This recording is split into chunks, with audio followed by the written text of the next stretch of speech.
Mes proches riaient. Oh, regardez, les pauvresses à la vente aux enchères. Je n'ai rien dit.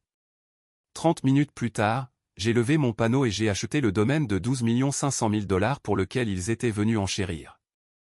La salle de vente aux enchères sentait la vieille fortune et le parfum coûteux. J'étais assise à 3 rangées du fond, tenant le panneau numéro 47, vêtu d'une simple robe bleu marine que j'avais achetée dans un grand magasin. Autour de moi, les gens ruisselaient de bijoux qui auraient pu financer de petits pays. Des lustres en cristal projetaient une lumière prismatique sur le plafond voûté, tandis que des serveurs circulaient avec des flûtes de champagne. J'ai refusé. Ma cousine Vanessa m'a repéré la première. Son rire a traversé la pièce comme du verre brisé. Elle a donné un coup de coude à son mari, Derek, qui s'est tourné pour me regarder avec un amusement non dissimulé. En quelques secondes, ma tante Patricia s'est retournée sur son siège, son visage chirurgicalement parfait enregistrant le choc avant de se transformer en quelque chose se rapprochant de la pitié. « Oh, regardez, les pauvresses à la vente aux enchères », a annoncé Vanessa assez fort pour que les rangées voisines entendent. Plusieurs têtes se sont tournées. « Sur quoi enchéris-tu, Stella ? Une cuillère commémorative ?» Je n'ai rien dit. Mes doigts sont restés fermes sur le panneau, posés sur mes genoux. Mon oncle Gérald s'est joint à la moquerie. « Ce n'est pas une œuvre de charité, ma chérie.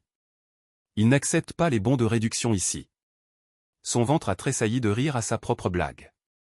Tante Patricia lui a touché le bras affectueusement, son bracelet en diamant captant la lumière. Ils avaient toujours été comme ça. Chaque réunion de famille, aussi loin que je me souvienne, avait comporté une variation de leur condescendance. Mes parents avaient été les parents pauvres, ceux qui luttaient pendant que Gérald bâtissait son empire immobilier et que Patricia se mariait dans l'industrie pharmaceutique. Lorsque mes parents sont morts dans un accident de voiture il y a 7 ans, me laissant avec rien d'autre que des dettes dans un studio loué, le mépris de la famille s'était cristallisé en quelque chose de presque rituel. Vanessa avait hérité de l'entreprise de ses parents. Son frère Timothy dirigeait 3 concessions de voitures de luxe à travers l'État. Même ma cousine plus jeune, Bridget, à peine âgée de 25 ans, avait épousé un gestionnaire de fonds spéculatifs et vivait dans un pantouse surplombant le port. Pendant ce temps, je travaillais comme analyste financière dans une entreprise de taille moyenne, prenais le métro pour aller au travail et acheter mes vêtements en solde. Ce qu'ils ne savaient pas aurait pu remplir des volumes. Le commissaire-priseur a pris place au pupitre, un homme distingué d'une 60aine d'années, aux cheveux argentés et aux lunettes sans monture. Il a souhaité la bienvenue à tous à la vente aux enchères du domaine Whitmore, expliquant que la vente d'aujourd'hui présenterait des meubles, des œuvres d'art, et finalement le joyau de la couronne, le domaine lui-même, une propriété de 12 millions de $, s'étendant sur 47 acres, comprenant la résidence principale, une maison d'amis, des écuries et un lac privé. Vanessa a murmuré quelque chose à Derek. Il a souri et lui a serré le genou. Ils étaient venus pour le domaine. Je le savais parce que Vanessa en avait parlé sans cesse sur les réseaux sociaux pendant 3 semaines. Enfin obtenir la maison que nous méritons, disait une légende, accompagnée d'une photo d'elle et de Derek lors d'une visite précédente. Les commentaires des membres de la famille avaient été dithyrambiques. Tante Patricia avait écrit, tellement fière de vous deux. Oncle Gérald avait ajouté, il était temps qu'un Whitmore vive à nouveau dans le domaine Whitmore.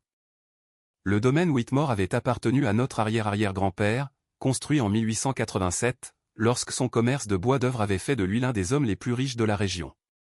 Il était passé par diverses mains au fil des décennies, et maintenant des cousins éloignés le vendaient. La famille considérait comme une question de fierté que Vanessa le rende à notre lignée. Personne n'a pensé à demander comment j'avais obtenu un panneau d'enchères. Le processus d'inscription avait exigé une preuve de fonds, un relevé bancaire montrant des actifs liquides suffisants pour couvrir les achats potentiels. J'avais soumis le mien il y a 2 semaines. La salle de vente aux enchères l'avait accepté sans poser de questions. Les enchères ont commencé avec des articles plus petits. Un ensemble victorien s'est vendu pour 18 000 $. Une peinture à l'huile d'un artiste régional des années 1920 s'est vendue pour 32 000 $. Vanessa a enchéri sur un service à thé en argent, le remportant à 7 000 $. Elle a applaudi, rayonnant de joie vers ses parents. Le premier de nombreux trésors pour la nouvelle maison, a lancé Patricia à sa fille. Vanessa s'est tournée sur son siège, me regardant directement. Tu sais, Stella, si tu as besoin d'aide pour comprendre comment fonctionnent les enchères, je pourrais t'expliquer. Je détesterais que tu enchérisses accidentellement sur quelque chose que tu ne peux pas te permettre et que tu t'embarrasses. J'apprécie l'inquiétude, ai-je répondu calmement. Je vais bien. Derek a ricané. Elle est probablement ici pour l'expérience. Tu sais, voir comment vit l'autre moitié. Mon téléphone a vibré dans mon sac. Un SMS de mon avocat, Laurence Brennan.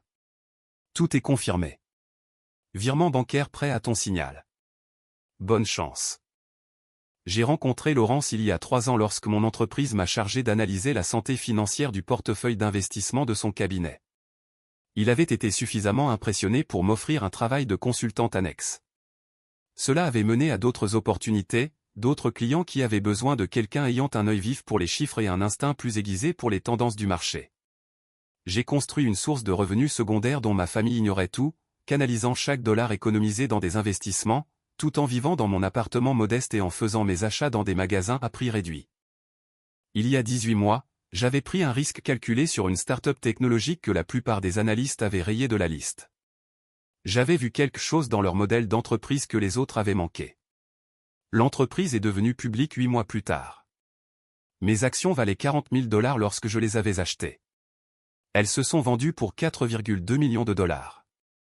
J'ai réitéré avec une société pharmaceutique développant un traitement pour une maladie rare. Un autre risque, une autre récompense. Ensuite, il y avait eu le fonds de placement immobilier que tout le monde disait surévalué.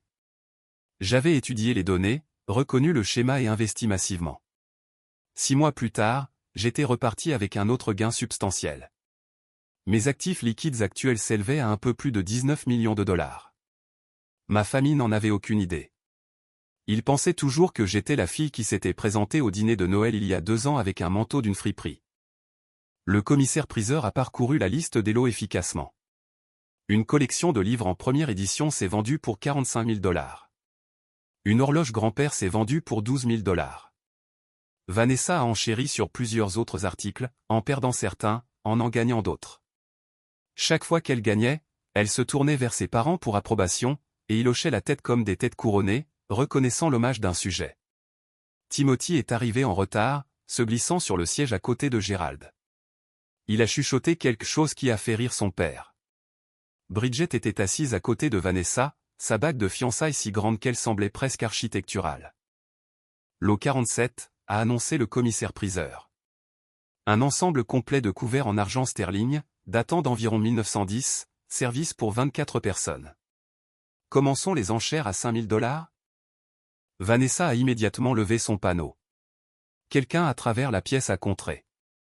Le prix a grimpé à 8 000 $, puis 9 000 $.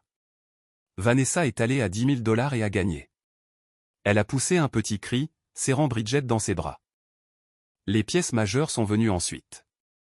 Un lustre qui avait été accroché dans la salle de bal du domaine s'est vendu pour 78 000 $ à un marchand au premier rang. Une rampe d'escalier en acajou sculpté, récupérée lors de rénovation, s'est vendue pour 42 000 $. Les enchères sont devenues plus intenses. Les voix étaient plus vives, les panneaux se levaient plus rapidement.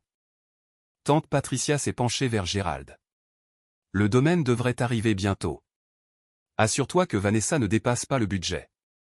Gérald a fait un geste de la main dédaigneux. Nous sommes bons pour 12,5 millions.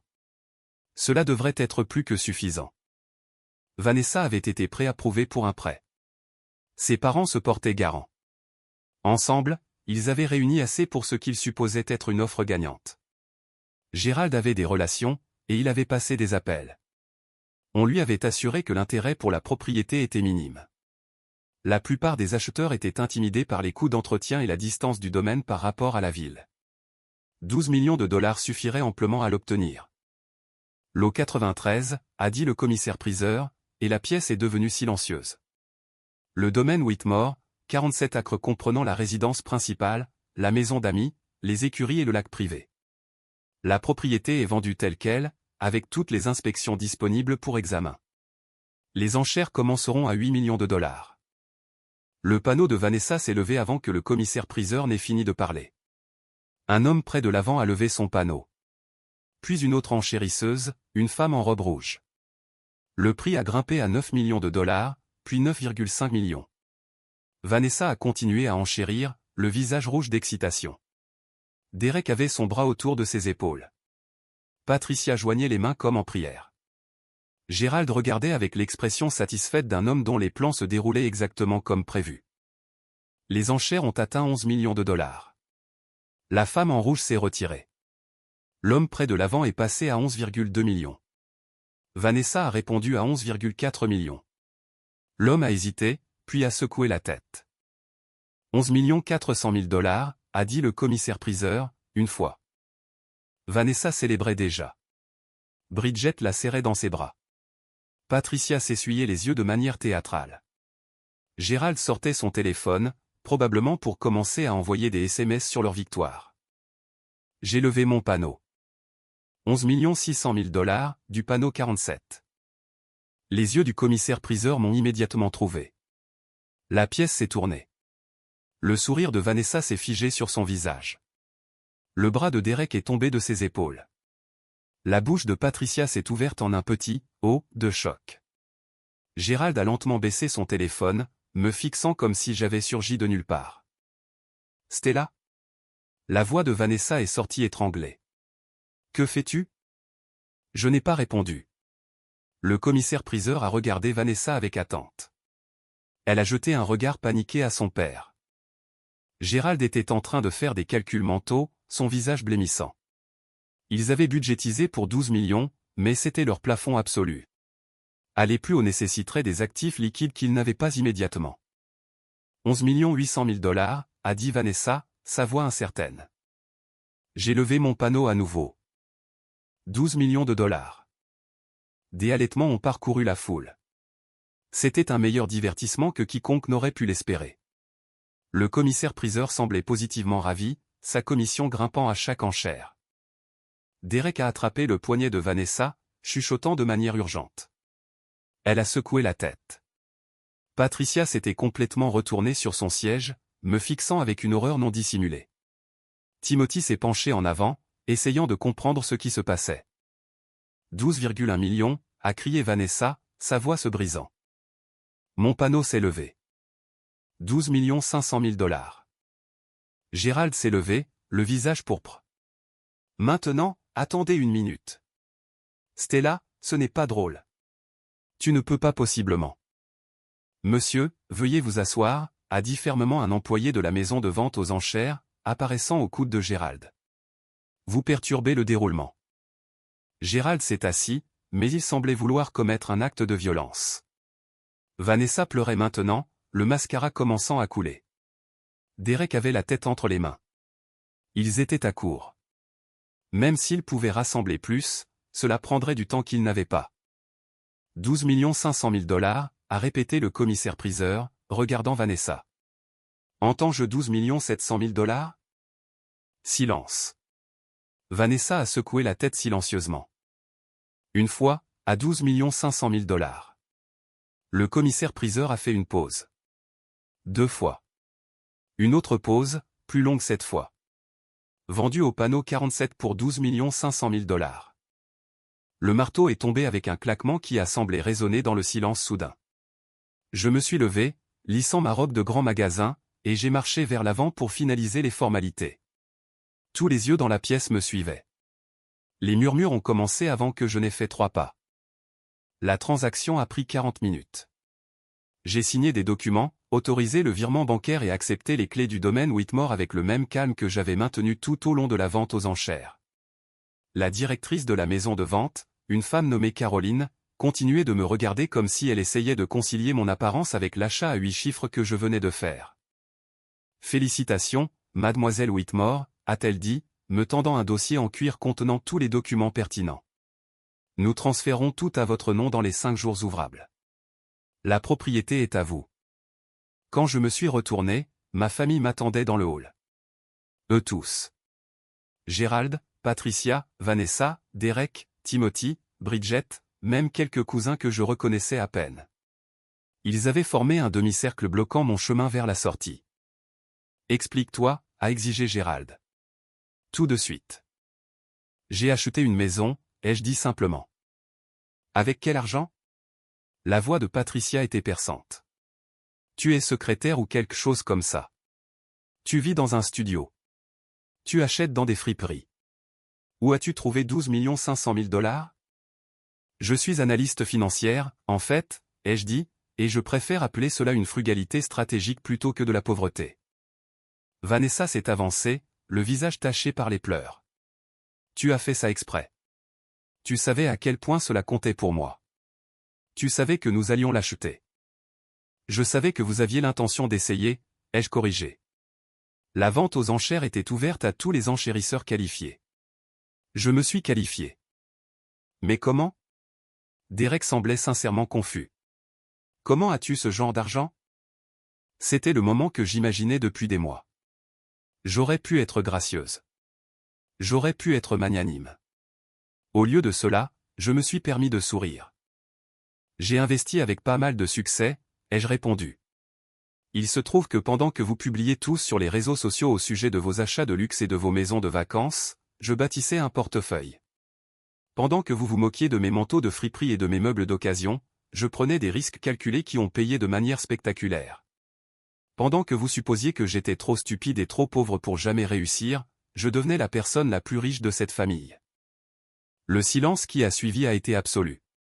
Le visage de Gérald était passé du pourpre à une teinte de grise alarmante.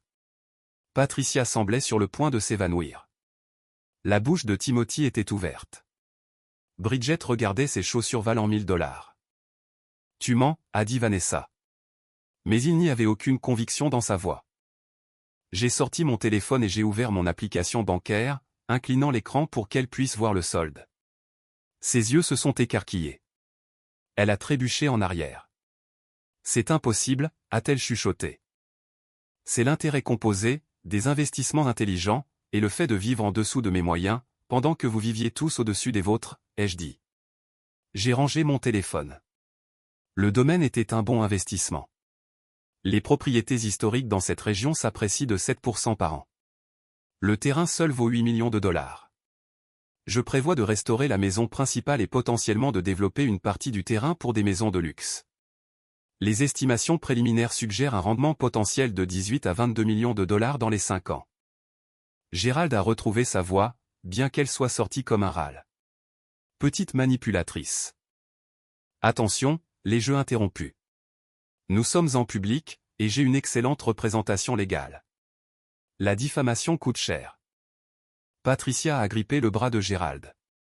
Nous sommes une famille. Tu ne peux pas faire ça à ta famille. Vous avez absolument raison, ai-je acquiescé. La famille ne devrait pas se moquer les uns des autres à chaque réunion. La famille ne devrait pas s'appeler la pauvresse ou faire des blagues sur les bons de réduction et les collectes de charité. La famille ne devrait pas supposer que quelqu'un en difficulté est stupide ou sans valeur. Mais vous avez fait toutes ces choses, à plusieurs reprises, pendant des années. Alors, peut-être que nous avons des définitions différentes de la famille. Vanessa sanglotait ouvertement maintenant. Je voulais cette maison. C'était censé être la mienne. C'est l'héritage de notre famille. Notre arrière-arrière-grand-père l'a construite. Je suis autant une descendante que vous, ai-je dit.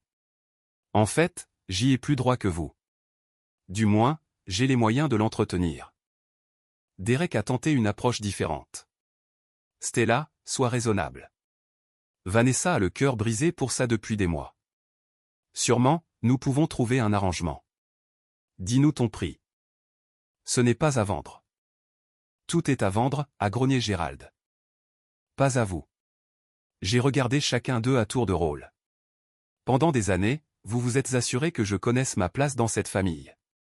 Vous avez clairement indiqué que j'étais inférieur, que je n'avais pas ma place dans votre monde de clubs de golf et de voitures de luxe. Vous m'avez plainte au mieux et moqué au pire. Eh bien, voici la vérité. Je n'ai jamais voulu faire partie de votre monde. Je construisais le mien, et le mien est meilleur. J'ai marché devant eux vers la sortie. Vanessa m'a attrapé le bras, sa prise étonnamment forte. S'il te plaît, a-t-elle supplié. S'il te plaît, Stella, je ferai n'importe quoi. Pendant un moment, j'ai failli avoir pitié d'elle. Presque. Puis je me suis souvenu de sa publication Instagram d'il y a 3 mois. Une photo de moi à un dîner de famille portant mon manteau de friperie avec une légende, quand ta cousine pauvre s'incruste aux événements familiaux pour la nourriture gratuite. 27 membres de la famille l'avaient aimé. Tante Patricia avait commenté avec un emoji de rire. J'ai retiré sa main de mon bras doucement mais fermement. Amusez-vous à enchérir sur les lots restants, ai-je dit. J'ai entendu dire que les cuillères commémoratives se vendaient à un prix raisonnable. L'air d'automne était vif et propre quand je suis sorti. Mon téléphone a sonné immédiatement. Laurence Brennan, a-t-il dit. Félicitations pour votre nouvelle propriété. J'ai déjà été contacté par 3 cabinets d'architectes intéressés par le projet de restauration. Dois-je organiser des réunions? S'il vous plaît, ai-je dit, et Laurence, assurez-vous qu'ils comprennent que je veux que le domaine soit restauré à sa gloire d'origine. Ne lésinez pas sur les moyens. Je veux que tous ceux qui passent en voiture sachent qu'un Whitmore y vit à nouveau. Il a ri. La vengeance est un plat qui se mange avec une bonne dose de préservation historique. Quelque chose comme ça. J'ai marché jusqu'à ma voiture, une berline modeste que j'avais achetée d'occasion il y a 3 ans. J'ai décidé de continuer à la conduire. Il y avait quelque chose de satisfaisant à maintenir l'illusion de modestie tout en étant assise sur une fortune. Laissez-les se demander. Laissez-les calculer. Laissez-les réaliser lentement, au fil des mois et des années, à quel point ils s'étaient trompés à mon sujet. La première visite de la propriété a eu lieu 3 jours après la vente aux enchères. Je m'y suis rendu seul, dans la brume matinale qui s'accrochait encore à la surface du lac. Le portail était légèrement rouillé, mais l'ouvrage en fer forgé portait toujours notre blason familial. Je l'ai poussé et j'ai suivi la longue allée de gravier jusqu'à la maison principale. Le voir en personne, vraiment mien, était différent de ce que j'avais anticipé. Les photographies n'avaient pas capturé la façon dont la lumière matinale frappait les fenêtres orientales, ni comment les vieux chênes formaient une canopée naturelle au-dessus de l'approche. La maison elle-même s'élevait sur 3 étages, construite en calcaire local qui avait vieilli jusqu'à une couleur crème douce. Le lierre grimpait sur le mur ouest, et plusieurs volets pendaient à des angles étranges, mais la structure restait saine. J'ai parcouru chaque pièce ce premier jour, prenant des notes et des photographies. La salle de bal au 2e étage avait toujours son parquet d'origine, même s'il avait besoin d'être remis à neuf. Des dégâts des eaux avaient affecté un coin de la bibliothèque, mais les étagères intégrées étaient récupérables. La cuisine était un désastre des années 1970, une rénovation malheureuse qui nécessiterait un enlèvement complet. Mais les fondations étaient là, cachées sous des décennies de mauvaises décisions et d'entretiens différés. Dans le grenier, j'ai trouvé des boîtes de vieilles photographies et de documents, des actes de vente des années 1890, des lettres entre membres de la famille, un journal appartenant à mon arrière-arrière-grand-mère décrivant ses premières impressions de la maison en tant que jeune mariée. Je me suis assise sur le sol poussiéreux, lisant jusqu'à ce que la lumière s'estompe. Une lettre en particulier a retenu mon attention. Elle était de mon arrière-arrière-grand-père à son fils, datée de 1923. Il y écrivait sur l'importance de construire quelque chose qui durerait, quelque chose qui ne pourrait pas être emporté par les krachs boursiers ou les ralentissements économiques. La terre et la propriété sont la seule vraie richesse, avait-il écrit dans une écriture soignée. Tout le reste n'est que promesse de papier. Il avait perdu la majeure partie de sa fortune lors de la dépression qui avait suivi quelques années plus tard, je le savais par les histoires de famille. Le domaine avait été vendu pour couvrir des dettes, mais en lisant ces mots, j'ai ressenti une étrange connexion à travers le temps. Il avait compris quelque chose de fondamental sur la richesse, sur la différence entre avoir de l'argent et construire un héritage. Mon téléphone a sonné, brisant le calme. Laurence Brennan, a-t-il dit sans préambule. J'ai les rapports d'inspection. L'ingénieur en structure dit que la fondation est solide. Il y a évidemment des travaux de toiture nécessaires, et les systèmes de plomberie et électrique sont complètement obsolètes, mais rien de catastrophique. Quel est le coût estimé pour une restauration complète? Estimation prudente, 4 millions de dollars. Si vous voulez que ce soit fait correctement, avec des matériaux d'époque et des systèmes modernes correctement cachés, vous vous situez plus près de 6 ou 7 millions de dollars. J'ai fait le calcul rapidement. Même à 7 millions de dollars, mon investissement total serait inférieur à 20 millions de dollars. La propriété serait évaluée à au moins 25 millions de dollars une fois restaurée, probablement plus. Faisons-le correctement, ai-je dit. Je pensais que vous diriez ça. Je vous envoie les coordonnées de 3 cabinets d'architectes spécialisés dans la restauration historique. Tous ont travaillé sur des propriétés de cette époque. Interviewez-les. Voyez qui comprend votre vision. Les entretiens ont pris 2 semaines. La première firme voulait tout moderniser, vider l'intérieur et reconstruire avec une inspiration historique. Je les ai remerciés poliment et les ai raccompagnés. La deuxième firme comprenait mieux la préservation, mais leur calendrier s'étirait sur 3 ans.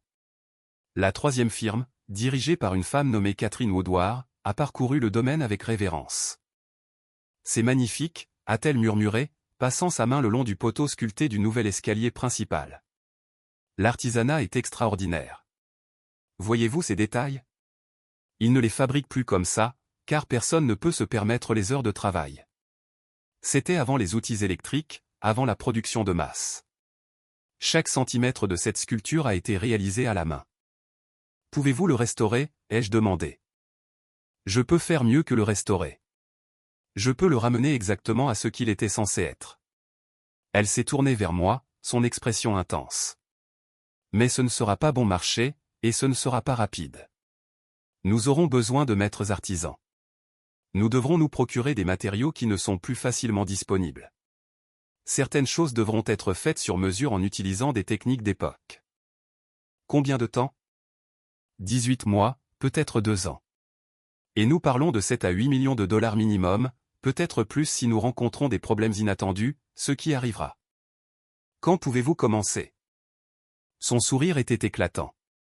Je vous aurai des plans préliminaires d'ici 2 semaines.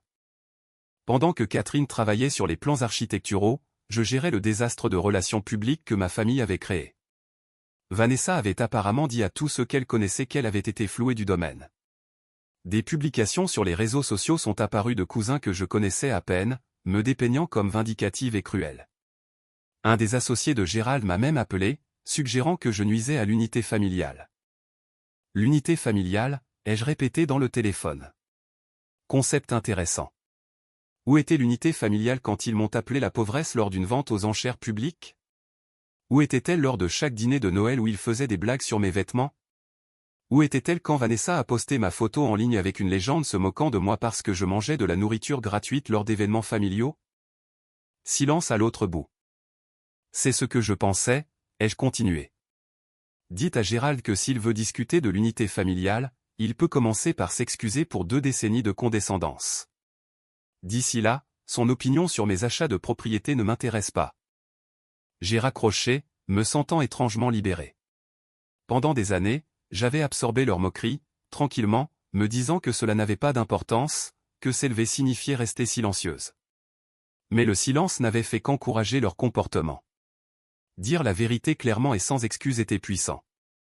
L'histoire s'est répandue au-delà des cercles familiaux. Une journaliste économique du journal local m'a contacté, intéressée à faire un article sur les investisseuses à succès. J'ai accepté une entrevue, contrôlant soigneusement le récit. J'ai discuté de ma stratégie d'investissement, de mon approche analytique, de l'importance de la gratification différée. J'ai mentionné le domaine familial seulement brièvement, le présentant comme un investissement judicieux dans une propriété historique qui prend de la valeur. L'article a été publié avec le titre « D'analyste financière à multimillionnaire, l'histoire de succès d'une investisseuse locale ». Il mentionnait mon âge, mon parcours, la mort de mes parents et mon approche méthodique pour construire la richesse. La journaliste m'a cité disant « Le succès n'est pas d'avoir l'air réussi. C'est d'être réellement réussi. » Ce sont des choses très différentes. Vanessa m'a appelé après la parution de l'article. J'ai failli ne pas répondre, mais la curiosité l'a emporté. « Tu nous fais tous mal paraître », a-t-elle dit sans saluer. Je raconte mon histoire. Si cela te fait mal paraître, peut-être devrais-tu examiner pourquoi. Tu aurais pu au moins nous prévenir. Sais-tu combien de personnes m'ont envoyé cet article? Combien de mes amis demandent pourquoi tu as plus d'argent que moi? Peut-être devrais-tu leur dire la vérité, que tu as dépensé ton héritage en produits de luxe et en statut social pendant que j'investissais le mien. Que tu as supposé que la pauvreté signifiait la stupidité. Que tu n'as jamais pris la peine de regarder sous la surface. C'est tellement typique de toi, a claqué Vanessa. Toujours en train de jouer la victime. Toujours en train de faire en sorte que tout tourne autour de la façon dont nous t'avons soi-disant fait du tort. Nomme-moi une seule fois, ai-je dit calmement, au cours des 10 dernières années, où tu m'as traité avec une véritable gentillesse. Une seule fois où tu m'as invité à quelque chose sans qu'il soit clair que j'étais une œuvre de charité. Une seule fois où tu m'as incluse sans me faire sentir inférieur. Elle n'a pas pu. Le silence s'est étiré entre nous comme un gouffre. Le domaine aurait dû être à moi, a-t-elle finalement dit, sa voix brisée. C'était censé être le mien. Pourquoi? Parce que tu le voulais. Parce que tu en as parlé sur Instagram. Vouloir quelque chose ne te donne pas droit à cela, Vanessa. Le mériter, oui. Je l'ai mérité. J'ai mis fin à l'appel et j'ai bloqué son numéro. Il n'y avait plus rien à dire. Les plans de Catherine sont arrivés exactement 2 semaines plus tard. Le dossier faisait 5 cm d'épaisseur, contenant des dessins détaillés, des spécifications de matériaux et un calendrier complet. Les feuilles comprenaient des photographies historiques du domaine dans son état d'origine, montrant exactement quels détails devaient être restaurés ou recréés. Le souci du détail était stupéfiant. Nous avons commencé la restauration au début du printemps. La première étape a consisté à tout documenter soigneusement avant que tout travail ne commence. Des photographes ont passé des jours à capturer chaque pièce, chaque détail, chaque morceau de tissu ou de papier peint d'origine. Tout ce qui pouvait être récupéré a été catalogué et préservé. Catherine avait insisté là-dessus, expliquant que la restauration était autant une question de comprendre ce qui avait été que de créer ce qui serait. La rénovation de la cuisine est venue en premier, car elle nécessitait le travail le plus étendu. La démolition a révélé des murs de briques d'origine qui avaient été recouverts dans les années 1970. Nous les avons exposés, les avons fait nettoyer et rejointoyer, et avons construit la nouvelle cuisine autour d'eux. Des appareils électroménagers de pointe ont été cachés derrière des armoires sur mesure, conçues pour correspondre à l'esthétique de 1887. Le résultat semblait parfait d'époque tout en fonctionnant avec une efficacité moderne. Je visitais le site chaque semaine, regardant la transformation se dérouler. Les ouvriers ont retiré des couches de peinture pour révéler des motifs de papier peint originaux, que l'équipe de Catherine a ensuite recréés en utilisant des techniques d'époque. Les plâtres endommagés ont été réparés par des artisans formés aux méthodes traditionnelles. Le ponçage des planchers a révélé des veines de bois qui avaient été cachées sous des décennies d'usure. La salle de bal est devenue l'obsession de Catherine. Elle a passé des heures à étudier le motif du parquet d'origine, créant des gabarits pour remplacer les sections endommagées. Un ébéniste du Vermont a fabriqué de nouvelles pièces pour correspondre à l'incrustation d'acajou et de chêne d'origine. Quand il a finalement été achevé et remis à neuf, le plancher ressemblait à de l'ambre poli. Le motif géométrique était net et précis. Et chaque fois qu'il viendrait, chaque fois qu'il verrait le domaine Whitmore dans sa magnificence restaurée, il se souviendrait de la vente aux enchères. Il se souviendrait de leur rire, de leur moquerie, de leur certitude absolue que je n'étais pas à ma place. Il se souviendrait du moment où j'ai levé mon panneau et acheté leur rêve sous leur nez. Mon téléphone a vibré avec un SMS de Vanessa. J'espère que tu es heureuse. Je l'étais. Vraiment, sincèrement. Non pas parce que je l'avais blessée, bien que je ne puisse nier une certaine satisfaction à cela, mais parce que j'avais prouvé quelque chose que j'avais toujours soupçonné. Leurs opinions sur moi n'avaient jamais eu d'importance. Leur moquerie était basée sur des observations superficielles, sur leur incapacité à voir au-delà de leur propre définition limitée du succès. Ils mesuraient la richesse en sac à main de créateurs et en voitures de luxe, en publication sur les réseaux sociaux et en adhésion à des clubs privés. Je la mesurais en croissance de portefeuille et en investissement stratégique, dans l'accumulation tranquille d'actifs réels plutôt que dans la performance bruyante d'un statut perçu. Ils jouaient à un jeu qu'ils pensaient gagner. Je jouais à un jeu complètement différent. Les semaines qui ont suivi la vente aux enchères ont apporté des conséquences inattendues. La nouvelle s'est rapidement répandue dans nos cercles sociaux concernant ce qui s'était passé. Plusieurs anciens amis de mes parents m'ont contacté, des gens dont je n'avais pas eu de nouvelles depuis des années. Ils avaient toujours su que ma famille me méprisait. Ils disaient avoir toujours pensé que c'était mal. Maintenant, ils voulaient reprendre contact, me féliciter, me dire à quel point mes parents auraient été fiers. Un appel m'a particulièrement ému. Il venait de Daniel Morrison, qui avait été l'associé de mon père avant que l'entreprise ne fasse faillite. Ton père serait aux anges, a-t-il dit, la voix chargée d'émotion. Il a toujours dit que tu avais sa tête pour les chiffres. Il savait que tu ferais quelque chose d'extraordinaire un jour. J'aimerais juste qu'il ait pu voir ça. Je me suis retrouvé à verser des larmes, chose que je ne m'étais pas permise devant ma famille. Merci de me le dire. Il parlait de toi tout le temps. Tu sais, même après l'échec de l'entreprise, même quand les choses étaient les plus difficiles, il disait, au moins, Stella a hérité du bon sens d'économiser son argent. Il le voyait en toi, même à l'époque. Après avoir raccroché, je me suis assise dans mon appartement, regardant les quelques photographies que j'avais de mes parents, le sourire chaleureux de ma mère, l'expression pensive de mon père. Ils avaient lutté financièrement, mais ils n'avaient jamais été stupides. Ils avaient simplement manqué de chance, pris dans un ralentissement économique qui avait détruit leur entreprise et leurs économies. Ils avaient travaillé dur jusqu'à la fin, ne demandant jamais d'aide à Gérald ou Patricia, malgré le fait de savoir que cela viendrait avec des conditions insupportables. J'avais appris en les regardant. J'avais appris que la fierté valait plus que la pitié, que la dignité importait plus que le confort. J'avais aussi appris que la sécurité financière était la seule véritable protection contre les cruautés de personnes comme Gérald et Patricia. L'argent ne pouvait peut-être pas acheter le bonheur, mais il pouvait acheter la liberté du jugement. Ma collègue, Jennifer, m'a emmené déjeuner la semaine après la publication de l'article.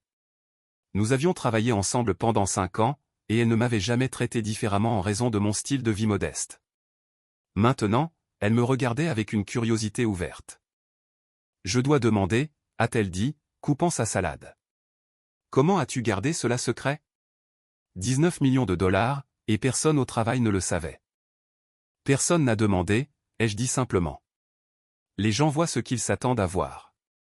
Je m'habillais modestement, conduisais une vieille voiture, apportais mon déjeuner de la maison.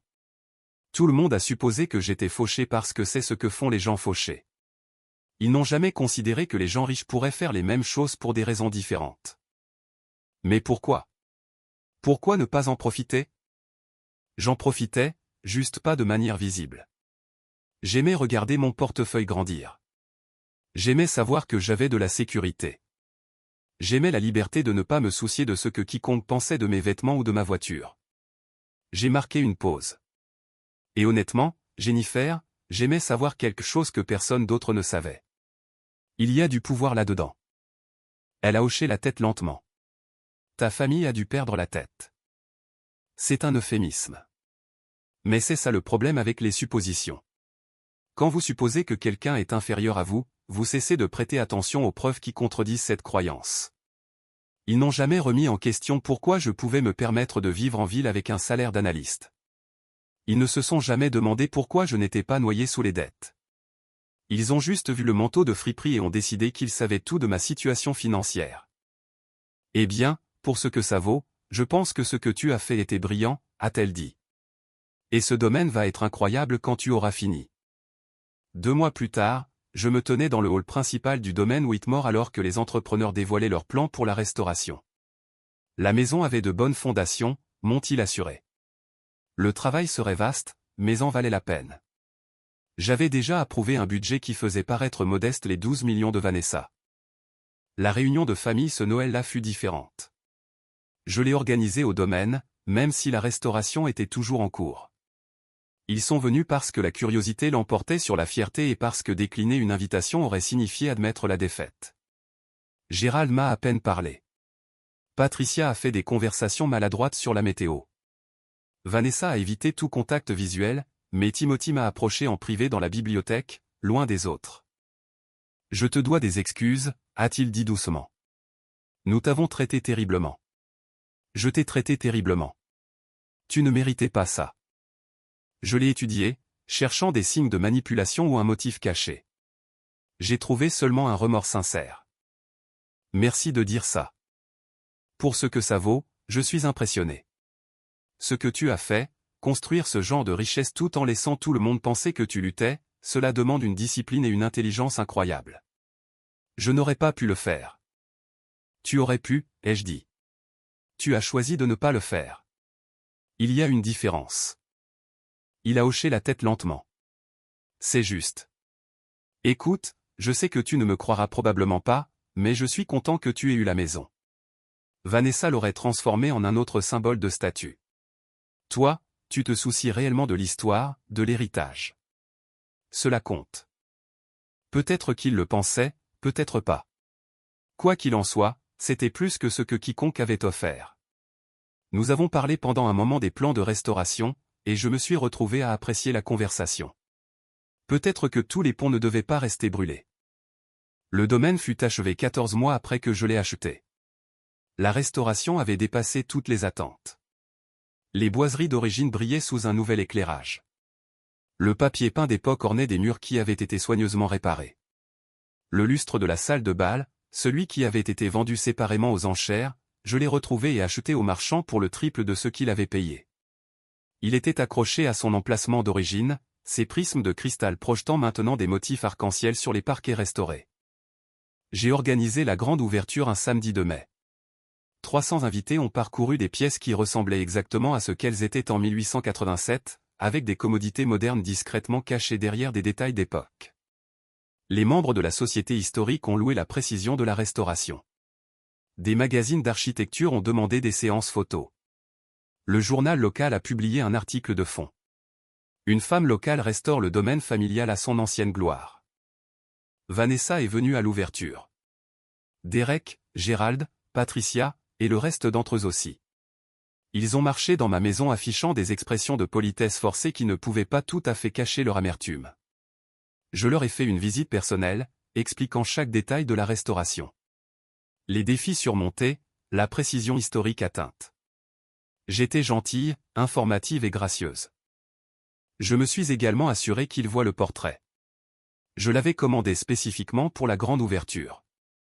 Une peinture à l'huile grandeur nature de moi, vêtue d'une robe d'époque, debout devant le domaine.